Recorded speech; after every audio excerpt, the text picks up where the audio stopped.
যারা ইমানের পর অটল থাকবে, ইমানের পর অটল থাকার পর যা মৃত্যুবরণ করবে, ইমানের পর অটল থেকে যারা মৃত্যুবরণ করবে তাদেরকে আল্লাহ রাব্বুল আলামিন ঘোষণা দেয়, ইন্নাল্লাযীনা ক্বালু রাব্বুনাল্লাহ, ইন্নাল্লাযীনা ক্বালু রাব্বুনাল্লাহ ثم استقاموا تتنزل عليهم الملائكة ألا تخافوا ولا تحزنوا وأبشروا بالجنة التي كنتم توعدون। আল্লাহ রাব্বুল আলামিন কোরআনে কারীমের মধ্যে জানায় দেয়, যারা ঈমানের উপর অটল থাকবে, যারা বলেছে রব্বুনাল্লাহ, আমার রব আল্লাহ, যারা এই কথা বলেছে এবং এই কথার উপর অটল থেকেছে, তাদের জন্য মাওলাই কারীম সুসংবাদ দেয়।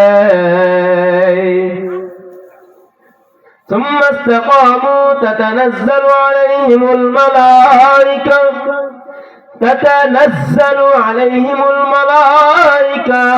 তাদের কাছে ফেরেশতারা আসে, আয়েশা তাদেরকে সুসংবাদ দেয়, আল্লাহ তাখাফু ওয়ালা তাহজানু, তোমার কোনো ভয় নাই, তোমার কোনো টেনশন নাই, তোমার কোনো চিন্তা নাই।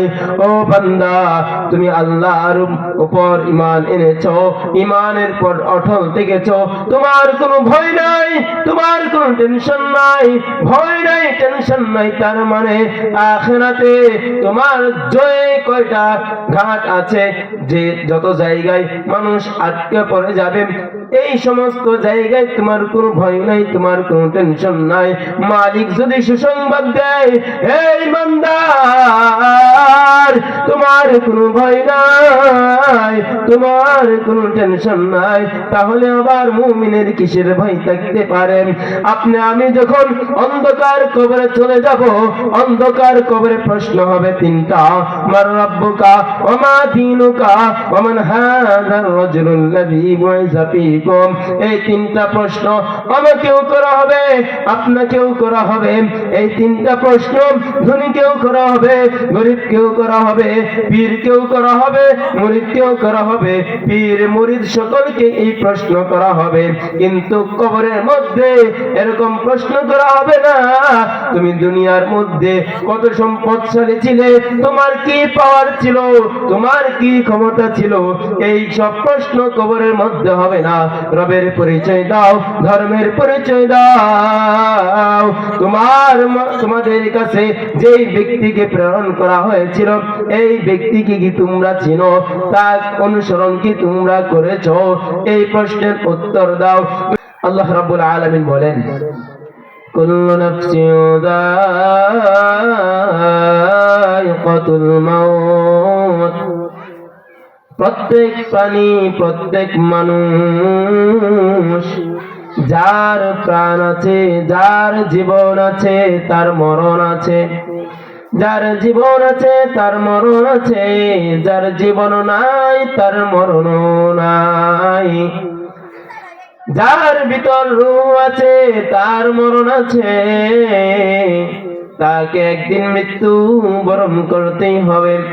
দেখো না গাছের দিকে তাকায়া, গাছের পাতা লাল হয়ে যায়, লাল হয়ে গাছ থেকে পাতা ঝরে পড়ে যায়। গাছের পাতা এক সময় ছোট ছিল, ছোট থেকে আস্তে আস্তে গাছের পাতা বড় হয়, বড় হওয়ার পর এই গাছের পাতা যখন লাল হয়ে গাছ থেকে জমিনে পড়ে যায়, তখন আমরা বলি গাছের পাতাটা মরে গেছে। ঠিক তেমনি ভাবে আপনি আমি দুনিয়ার জমিনে ছিলাম না, আছি, আবার দুনিয়ার জমিনে থাকবো না, দুনিয়ার জমিন থেকে চলে যেতে হবে। আপনি আমার হায়াত দিন যত বাড়তেছে হায়াত কত কমতেছে, হায়াত বাড়ে নাই, হায়াত বাড়ে নাই, হায়াত বাড়ে নাই। আপনি আমার দিন যত হচ্ছে, সূর্য অস্ত যাচ্ছে, সূর্য উদিত হচ্ছে, আপনি আমার সময় থেকে হায়াত কমতেছে।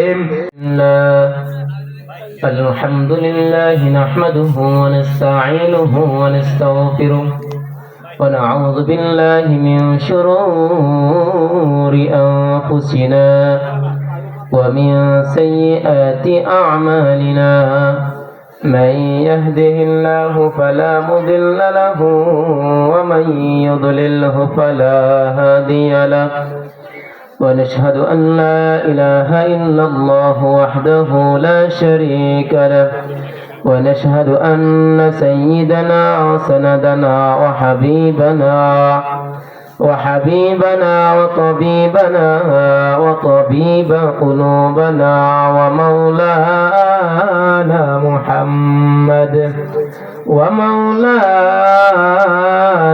محمدا عبده ورسوله، أرسله بالحق بشيرا ونذيرا وداعيا إلى الله بإذنه وسراجا منيرا. وقال تعالى في كلامه المجيد وفي فرقانه الحميد: أعوذ بالله من الشيطان الرجيم، بسم الله الرحمن الرحيم. كل نفس ذائقة الموت، صدق الله المولانا العظيم وصدق رسوله النبي الكريم. اللهم صل على محمد وعلى آل محمد كما صليت على إبراهيم وعلى آل إبراهيم إنك حميد مجيد. আলহামদুলিল্লাহ, পুরোরা যুব সমাজ ও প্রবাসীদের উদ্যোগে কবরবাসীদের মাগফিরাত কামনায় পঞ্চম বার্ষিক তাফসীর ও কোরআন মাহফিল। আজকের মাহফিলের সম্মানিত সভাপতি হযরত মাওলানা ফাইজুর রহমান সাহেব দামাত বারকাতুহুম বারাকাল্লাহু ফি হায়াতি। আজকের মাহফিলের আলোচক হিসেবে আছেন হযরত মাওলানা মুফতি খুদিরুর রহমান দামাত বারকাতুহুম, সাবেক পেশ ইমাম ঐতিহাসিক বাংলা মসজিদ। আর আছেন হযরত মাওলানা মুফতি জালালউদ্দিন উসমানী সাহেব ঢাকা, হযরত মাওলানা হাফেজ ইকবাল হোসেন মাহমুদী সাহেব। মুহতারাম হাজিরিন, মুআজ্জাজ উলামায়ে কিরাম, পর্দার আড়াল থেকে কথা শুনছেন আমার সম্মানিত মা ও বোনেরা, আমরা প্রথমে সে মহান রব্বুল আলামিনের দরবারে লাখ কোটি শুকর যে মহান রব্বুল আলামিন আপনাকে আমাকে দুনিয়ার সমস্ত কাজ কাম থেকে ফারিগ করে আল্লাহ রাব্বুল আলামিন এই জান্নাতের বাগানে আসার বসার কিছু কথা বলা এবং শোনার জন্য তৌফিক দিয়েছেন। এই জন্য সে মহান রব্বুল আলামিনের দরবারে অন্তরের অন্তঃস্থল থেকে কালিমাতুল শুকর আদায় করছি। সকলেই বলি আলহামদুলিল্লাহ। মুহতারাম হাজিরিন, আমি যে আয়াতে কালিমা তেলাওয়াত করেছি সে আয়াতের অর্থ, সে আয়াতের অনুবাদ এমন কেউ নাই যে জানি না, কিন্তু এটা এই আয়াতের সরল অনুবাদ যদি আপনি আমি সব সময় যখনই গুনার কাজ করতে যাই তখনও যদি আপনি আমার জেহেনের ভিতর এই কথাটা রাখি তাহলে গুনার কাজ ছেড়ে দেওয়া অতি সহজ হয়ে যায়। আল্লাহ রাব্বুল আলামিন বলেন, কুল্লু নাফসিন যায়িকাতুল মাউত, প্রত্যেক প্রাণী, প্রত্যেক মানুষ যার প্রাণ আছে, যার জীবন আছে, তার মরণ আছে। যার জীবন আছে তার মরণ আছে, যার জীবন নাই তার মরণ নাই। যার ভিতর রূহ আছে তার মরণ আছে, তাকে একদিন মৃত্যু বরণ করতেই হবে। দেখো না গাছের দিকে তাকায়া, গাছের পাতা লাল হয়ে যায়, লাল হয়ে গাছ থেকে পাতা ঝরে পড়ে যায়। গাছের পাতা এক সময় ছোট ছিল, ছোট থেকে আস্তে আস্তে গাছের পাতা বড় হয়। বড় হওয়ার পর এই গাছের পাতা যখন লাল হয়ে গাছ থেকে জমিনে পড়ে যায়, তখন আমরা বলি গাছের পাতাটা মরে গেছে। ঠিক তেমনি ভাবে আপনি আমি দুনিয়ার জমিনে ছিলাম না, আছি, আবার দুনিয়ার জমিনে থাকবো না। দুনিয়ার জমিন থেকে চলে যেতে হবে। আপনি আমার হায়াত দিন যত বাড়তেছে হায়াত তত কমতেছে, হায়াত বাড়ে নাই, হায়াত বাড়ে নাই, হায়াত বাড়ে নাই। আপনি আমার দিন যত হচ্ছে, সূর্য অস্ত যাচ্ছে, সূর্য উদিত হচ্ছে, আপনি আমার সময় থেকে হায়াত কমতেছে। আল্লাহ রাব্বুল আলামিন আপনি আমাকে যখন দুনিয়ার জমিনে পাঠাইলেন, দুনিয়ার জমিনে পাঠানোর পরে এর আগে আল্লাহ রাব্বুল আলামিন আপনি আমার হায়াত, আপনি আমার রিজিক সব কিছু মালিক নির্ধারণ করে রেখেছেন। এই জন্যই তো দেখেন না দুনিয়ার জমিনে অনেক মানুষ আছে যার কথা বলতে পারে না, কিন্তু তার হায়াত আছে, বিছানায় শোয়া, কথা বলতে পারে না, ইশারা ইঙ্গিতে সব করে। তার মানে হলো তার কথা বলার যে বাজেট ছিল, এই বাজেট শেষ হয়ে গেছে, যার কারণে তার জবান বন্ধ হয়ে গেছে। অনেকের হাত চলে না, অনেকের পাও চলে না। যখন হাতের ক্ষমতা শেষ হয়ে যায় তখন হাত নিস্তেজ হয়ে যায়। অনেকের চোখে দেখে না, কিন্তু সে জীবিত আছেন। কেন কেন সে চোখে দেখে না? কারণ তার চোখের যতটুকু হায়াত ছিল, যতটুকু ক্ষমতা ছিল, এতটুকু ক্ষমতা শেষ। এই জন্য তার চোখের দৃষ্টি নিয়ে নেওয়া হয়েছে। অনেকে খাইতে পারে না, তার খাবার বাজেট শেষ, এই জন্য সে খাইতে পারে না, কিন্তু তার হায়াত আছে। অনেক মানুষ এমনও তো দেখা যায় তার মরণের আগে অনেক খায়, অনেক খায়, তার খাবারের চাহিদা বেড়ে যায়। কেন কেন? কারণ তার হায়াতের বাজেট কমে আসছে, তার রিজিকের বাজেট এখনো অনেক আছে। এই জন্য আল্লাহ রাব্বুল আলামিন তার যে বাজেট ছিল সেই বাজেট তাকে শেষ করায় দুনিয়ার জমিন থেকে নিবেন। এই জন্য সে মৃত্যুর আগে বেশি বেশি খানা খায়। মুহতারাম হাজিরিন, আপনি আমার জীবন আছে, আপনি আমার মরণ আছে। আপনি আমাকে মরতে হবে, অন্ধকার কবরে চলে যেতে হবে। অতএব দুনিয়ার জমিনে যতদিন আছি ন্যায় ও ইনসাফের উপর থাকবো, সৎ আমল করব, নেক আমল করব, ইনসাফের উপর চলবো, কারো হক নষ্ট করব না, কারো হক মেরে খাবো না, ভাইয়ের হক দিব, বোনের হক দিব। কারণ আপনি আমাকে মরতে হবে। এই জন্য দুনিয়ার জমিনে যতদিনই থাকি, আপনি আমার হায়াত যতদিনই দুনিয়ার জমিনে আছে ততদিনে আপনি আমাকে ইনসাফের উপর চলতে হবে, ইনসাফের উপর অটল থাকতে হবে, এবং আমলে সালেহ করতে হবে, এবং ঈমানের উপর অটল থাকতে হবে।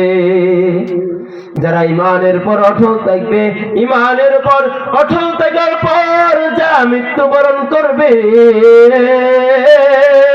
ঈমানের উপর অটল থেকে যারা মৃত্যুবরণ করবে তাদেরকে আল্লাহ রাব্বুল আলামিন ঘোষণা দেয়, ইন্নাল্লাযীনা ক্বালু রাব্বুনাল্লাহ,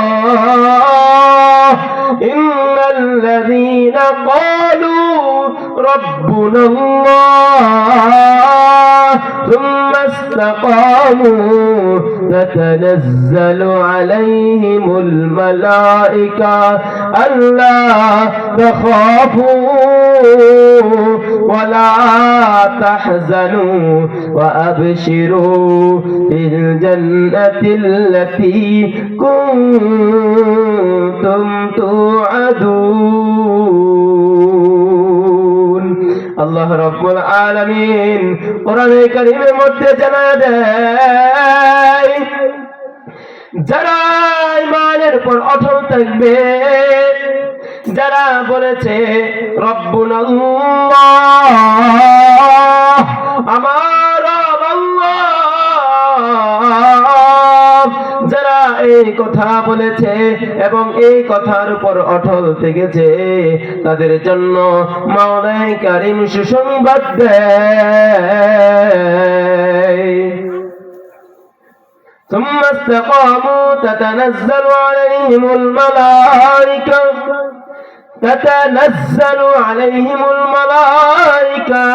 তাদের কাছে ফেরেশতারা আসে, আয়েশা তাদেরকে সুসংবাদ দেয়, আল্লাহ তাখাফু ওয়ালা তাহজানু, তোমার কোনো ভয় নাই, তোমার কোনো টেনশন নাই, তোমার কোনো চিন্তা নাই। ও বান্দা, তুমি আল্লাহর উপর ঈমান এনেছো, ঈমানের পর অটল থেকেছো, তোমার কোনো ভয় নাই, তোমার কোনো টেনশন নাই, ভয় নাই, টেনশন নাই। তার মানে আখিরাতে তোমার জয় কয়টা ঘাট আছে, যে যত জায়গায় মানুষ আটকে পড়ে যাবে, এই সমস্ত জায়গায় তোমার কোনো ভয় নাই, তোমার কোনো টেনশন নাই। মালিক যদি সুসংবাদ দেয়, এই ইমানদার, তোমার কোনো ভয় নাই, তোমার কোনো টেনশন নাই, তাহলে আবার মুমিনের কিসের ভয় থাকতে পারেন? আপনি আমি যখন অন্ধকার কবরে চলে যাব, অন্ধকার কবরে প্রশ্ন হবে তিনটা, মার রাব্বুকা ওয়া মা দীনুকা ওয়া মান হাযার রাজুলুল্লাযী বুইসা ফীকুম। এই তিনটা প্রশ্ন আমাকেও করা হবে, আপনাকেও করা হবে। এই তিনটা প্রশ্ন ধনীকেও করা হবে, গরিবকেও করা হবে, পীরকেও করা হবে, মুরিদকেও করা হবে। পীর মুরিদ সকলকে এই প্রশ্ন করা হবে, কিন্তু কবরের মধ্যে এরকম প্রশ্ন করা হবে না তুমি দুনিয়ার মধ্যে কত সম্পদশালী ছিলে, তোমার কি পাওয়ার ছিল, তোমার কি ক্ষমতা ছিল, এই সব প্রশ্ন কবরের মধ্যে হবে না। রবের পরিচয় দাও, ধর্মের পরিচয় দাও। তোমাদের কাছে যেই ব্যক্তিকে প্রেরণ করা হয়েছিল, এই ব্যক্তিকে কি তোমরা চিনো, তার অনুসরণ কি তোমরা করেছো? এই প্রশ্নের উত্তর দাও। দুনিয়ার